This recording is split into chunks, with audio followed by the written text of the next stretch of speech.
I think one of the greatest tragedies in this life is that there are people who wouldn't be trusted to keep a freaking goldfish alive. And those are the people that are having kids without like giving it a second thought. Yeah. And then you have childless dog people who are arguably some of the most qualified people to keep tiny humans alive and like also raise them. And those are the people that are like, I'm just not sure that I'm ready for the responsibility. Like, I'm just not sure that I would be a good parent. and they're the people that are getting up at 5 o'clock in the morning to take their dog down to the park to make sure that They're getting breed specific fulfillment. mm-hmm. And then they're coming home and they're counting their dog's calories to make sure that they're kept at a healthy weight. Mm-hmm. And then they're feeding their dogs human grade food because they care about what they're putting in their dogs' bodies.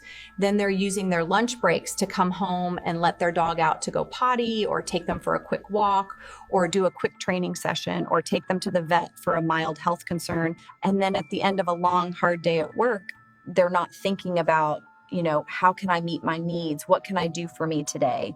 They come home and they're like, I'm going to take my dog for a walk. I'm going to play with my dog. I'm going to snuggle with my dog on the couch.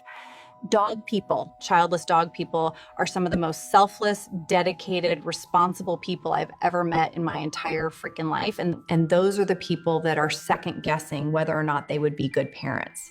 And that's exactly why this next part matters. Because people like you don't just love your dog, you take responsibility for their whole life. But even the most careful dog owners can't control everything. Dogs get into things: chocolate, grapes and raisins, onions and garlic, meds, cleaning products.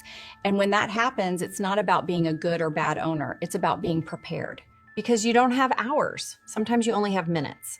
That's why I always keep Pawmergency at home. It's activated charcoal made specifically for dogs, the same thing emergency vets use to bind toxins before they absorb into the bloodstream.